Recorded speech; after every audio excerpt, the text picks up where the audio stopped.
Hi, I'm Nancy, And I'm John. and we are J&N Travels. Today's J&N Chatter is what is the best kind of souvenir to bring home? Mm-hmm. In the past, we would go away and be caught up in the whole touristy thing like everyone else. Remember the Right. little knickknacks, the little statues? Yeah. Way back, it was ashtrays too. Right. And I remember my son coming back with a turtle on a surfboard that said Florida on it. That was cute. Oh.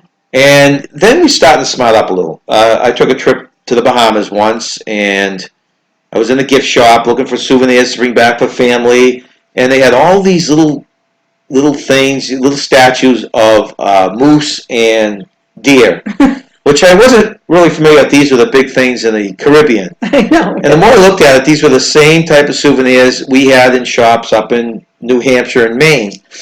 And you look on the bottom, and it's made in China or Taiwan or something like that. So obviously they mass produce these things and then just stick the name of the place on it, and it gets to be a little silly. They get to be dust collectors. Right. Basically that's what it is. That's what happens. But I mean, the little knickknacks made the kids happy at that time. And they were inexpensive. So. But they're not even worthy of being in your little curio cabinet. I mean, they were just so funny. So then we smartened up. We would drive down to Florida, and we would come back with 2 or 3 of these little seedlings. Remember lemon trees or orange trees? Yeah. 4 of which we still have that are still growing. Yep. And we have a very big lime tree that we got about 15 years ago. Yeah. And we'd stop maybe in Georgia. It really does produce limes, too. It does. And we'd stop in Georgia and get peaches or bring bags of oranges home to give out. So that was a little smarter process. But then when we flew back from Florida, we weren't allowed sometimes to bring certain foods or plants on board. So yeah, they changed. You weren't allowed to buy the little lime trees, the little lemon trees. I think something to do with they had a disease or something. Yeah, I think a lot of it was stuff like that. Yeah. Probably the same reason when you leave ships, you can't bring fruit off ships or fruit like that. They want to contaminate. Right. So we decided what could we get that wasn't a knick-knack, and what could we get that wasn't fresh fruit or stuff like that. Something useful, I guess. Right. So we started looking for stuff that was just common sense stuff, maybe a little harder to get in the stores around here. You know, we would get a special alcohol made on an island. That makes a nice souvenir gift because you it's made right on the island, and like when we got rum that from Barbados, we got.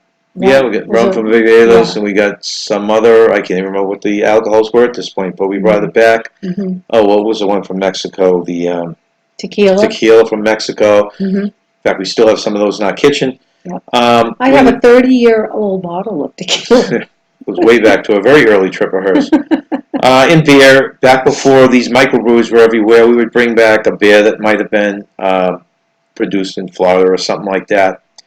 Now when we go on things like cruise or stuff like that, we tend to get stuff that's made on the island.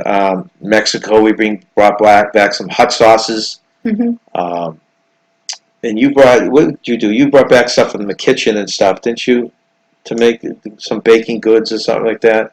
I bought key lime. I love key lime pie. That was it, yeah. So on one of our Florida trips, in one of the grocery stores, I saw key lime juice. So I purchased that to make a key lime pie. Right. They had like vanilla that was made directly on the island that you could get and different things like that. So if you're expecting a souvenir from us when we come back on vacation, you're not going to get any more knickknacks from us. It's probably going to be something you actually can use or consume or eat or cook with. Yeah.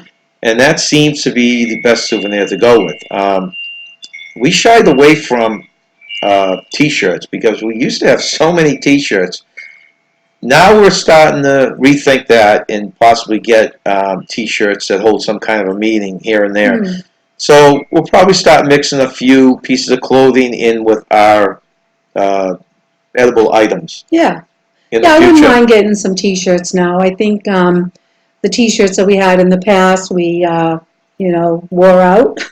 So I think we can start looking at purchasing from T-shirts. Well, plus the past T-shirts were very generic. Remember, Yeah. you'd go and it would say, I don't know, Bahama Islands, and it was a pretty ugly picture. Mm. Now, if you go down there, you can get, if you go into Disney World, you get ones that are specified for the hotel, for the park. If you go on a cruise, it specifies the actual ship that you're on Yeah. and some of the stops that ships make. So you can get some that have a lot more sentimental meaning to you. So that's what to expect from us. If you could share with us, subscribe below and share with us what type of souvenirs you get and what type of souvenirs you'll get in the future. And that's it for now. Thanks for watching. Remember, stay young and have fun.